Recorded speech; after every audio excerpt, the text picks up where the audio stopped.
La journée de l'enfant africain, célébrée le 16 juin, a été l'occasion pour la prison centrale de Libreville d'accueillir, ce 17 juin, les manifestations officielles visant à rehausser et à commémorer cette date. Autour du thème « Élimination des pratiques néfastes affectant les enfants » et de la thématique nationale « Pour un nouveau départ de l'enfant en conflit avec la loi », les détenus mineurs de la prison centrale de Libreville ont été mis à contribution pour cet événement. En souvenir du massacre des enfants lors d'une marche pour leurs droits à Soweto, Afrique du Sud, par le pouvoir de l'apartheid, le 16 juin 1976, l'Afrique célèbre depuis le 11 juin 1991 la journée de l'enfant africain. Une initiative de l'Organisation de l'Unité africaine, OUA, la devancière l'Union africaine, UA, visant à dire plus jamais ça. Cette année, au Gabon, la prison centrale de Libreville a abrité les activités avec la mise en évidence des enfants détenus,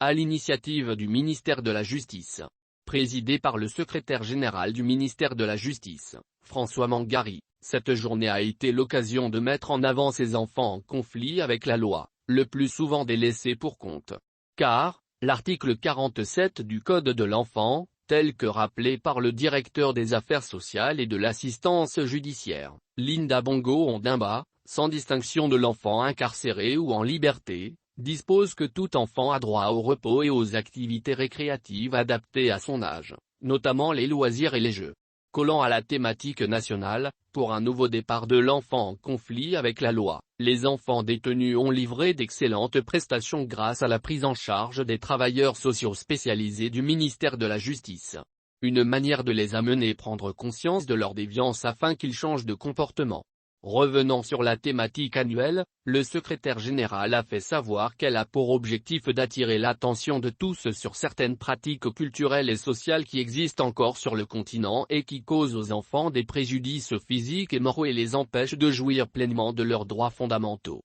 Comme pratique, il cite notamment les viols, les harcèlements moraux et sexuels, les violences en tout genre en milieu familial comme en milieu scolaire. En conséquence, a-t-il fait savoir, cette journée est saisie par les autorités gabonaises pour réaffirmer leur plein engagement en faveur de la garantie de la protection des droits de tous et des enfants du Gabon. Cet engagement s'est manifesté au cours des dernières années par l'adoption de divers instruments juridiques et la mise en place de nombreuses politiques publiques en faveur de leur bien-être et de leur protection, a ajouté François Mangari. Cependant, il note que beaucoup reste à faire, et nos efforts doivent aller vers les plus vulnérables d'entre eux, notamment ceux qui, du fait des aléas de la vie se retrouvent très jeunes orphelins et à qui l'État et la société tout entière doivent apporter secours, ceux qui vivent avec un handicap et pour lesquels nous devons mettre en place des conditions leur permettant de suivre une scolarité normale et de s'insérer dans la société. Cette journée a été marquée par les animations artistiques et prestations scéniques faites par les enfants détenus.